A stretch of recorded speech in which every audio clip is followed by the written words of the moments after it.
खबरों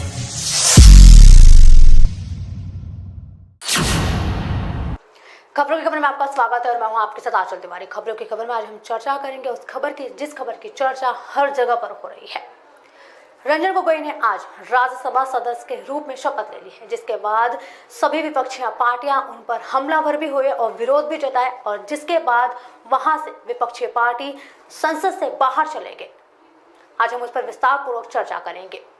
लंबे समय से चले आ रहे विवादों के बाद आखिरकार सुप्रीम कोर्ट के पूर्व चीफ जस्टिस रंजन गोगोई ने आज राज्यसभा सदस्य के रूप में शपथ ली। लेकिन रंजन गोगोई सदन में जब शपथ ले रहे थे तो कांग्रेस के नेतृत्व में विपक्ष के कुछ सांसदों ने जमकर हंगामा किया, जिसके बाद सांसदों ने नारे भी लगाए और सदन से वॉकआउट भी कर गए। इस पर राज्यसभा के सभापति एम वेंकैया नायडू ने कहा कि ऐसा व्यवहार सदस्यों की मर्यादा के अनुरूप है।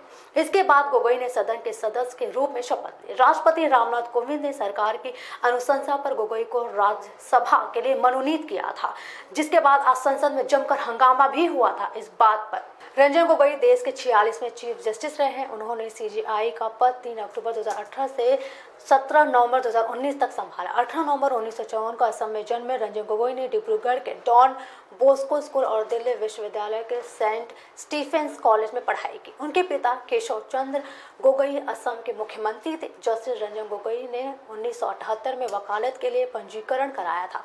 28 फरवरी 2001 को रंजन गोगोई को गुवाहाटी हाईकोर्ट का अस्थायी न्यायाधीश नियुक्त किया गया था।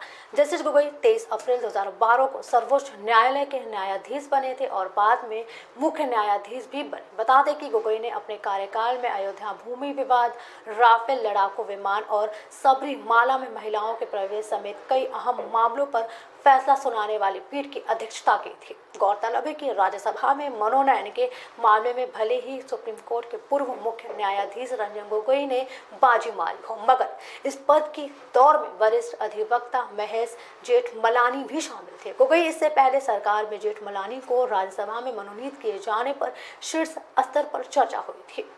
हालांकि इस बीच अचानक गोगोई का नाम आया और अगले साल असम में होने वाले विधानसभा चुनाव के अलावा कुछ अन्य कारणों से उनका नाम फाइनल हो गया, जिसके बाद रंजन गोगोई ने आज राज्यसभा सदस्य के रूप में शपथ ली।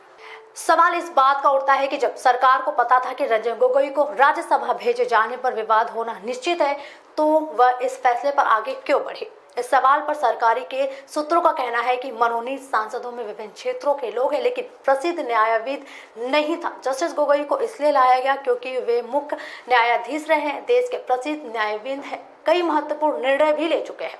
उनके आने से राज्यसभा में बहस को नई धारा मिलेगी और हाउस ऑफ एल्डर्स को नए अनुभवों का लाभ भी मिलेगा।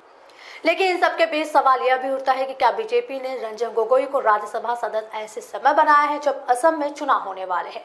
ऐसे में बीजेपी रंजन गोगोई को हथकंडा के रूप में असम के चुनावी अखाड़े में भी उतार सकती है, क्योंकि बीजेपी सूत्रों की माने तो इसके पीछे असम चुनाव भी एक बहुत बड़ी वजह है, क्योंकि राज्यसभा में अगले साल चुनाव होना है। जस्टिस गोगोई जिस समुदाय से आते हैं उसका वहां उनका खास प्रभाव है, जिसका फायदा बीजेपी बाकायदा आने वाले चुनाव में उठा सकती है। बीजेपी इससे पहले भूपेंद्र हजारिका को भारत रत्न भी दे चुकी है।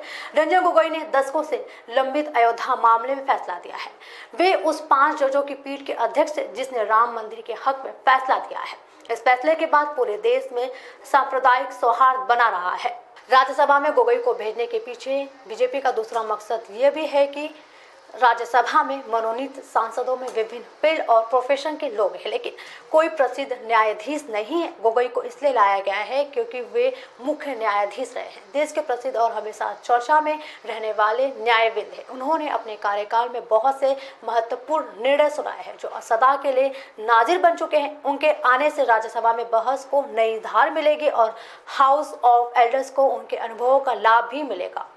अब सवाल यह उठता है कि जिस तरह कांग्रेस रंजन गोगोई के राज्यसभा में मनोनीत किए जाने पर ऐतराज जता रही है, बार बार बीजेपी पर सवाल उठा रही है और विरोध भी कर रही है, लेकिन कांग्रेस का ऐतराज जताना गलत है, क्योंकि जानकारों का कहना है कि कांग्रेस समेत मोदी सरकार के अन्य विपक्षियों को इस पर ऐतराज जताना बिल्कुल गलत है, क्योंकि इस पर एक सवाल भी खड़ा होता है। कांग्रेस ने बहरहाल इस्लाम को पहले 1962-1972 में 10 साल तक राज्यसभा में रखा, फिर हाई कोर्ट का न्यायाधीश बनाया था। इतना ही नहीं, रिटायर होने पर उन्हें सुप्रीम कोर्ट का जज भी बनाया गया था। फिर उन्होंने कांग्रेस के टिकट पर चुनाव लड़ने के लिए इस्तीफा दे दिया। इसी तरह पूर्व मुख्य न्यायाधीश रंगनाथ मिश्रा को पहले राष्ट्रीय मानवाधिकार आयोग का अध्यक्ष बनाया गया और फिर उन्हें राज्यसभा सांसद भी बनाया गया था। सरकारी सूत्रों का दावा है कि उन्होंने ही 84 के दंगों में कांग्रेस नेताओं को क्लीन चिट दी थी। तब कांग्रेस ने आवाज क्यों नहीं उठाई? कांग्रेस की कृपा दृष्टि चुनाव आयुक्तों पर भी रही है। पार्टी ने मुख्य चुनाव आयुक्त रहे MS गिल को राज्यसभा भेजा और केंद्रीय मंत्री तक बनवाया। विवादास्पद मुख्य चुनाव आयुक्त TN शेषन को बाद में कांग्रेस ने गांधीनगर से लालकृष्ण आडवाणी के खिलाफ लोकसभा का चुनाव भी लड़वाया था। तब कांग्रेस ने अपने नेताओं का विरोध क्यों नहीं किया था, जो अब आज वो आवाज उठा रही है? पहले भी उठा सकती थी, लेकिन तब क्यों नहीं? जहां तक जजों को राज्यसभा या कोई अन्य पद देने का मामला है, तो इसकी शुरुआत भी कांग्रेस ने ही की है। सुप्रीम कोर्ट के जजों को राज्यसभा में लाने, राज्यपाल बनाने, मुख्य चुनाव आयुक्त को राज्यपाल बनाने का सिलसिला कांग्रेस ने ही शुरू किया था, जिसका विरोध भी आज कांग्रेस खुद कर रही है। तो ये थी हमारी आज की खास खबर। इसी तरह की खास खबरों के लिए बनी रहे खबरों की खबरों में। तब तक के लिए नमस्कार।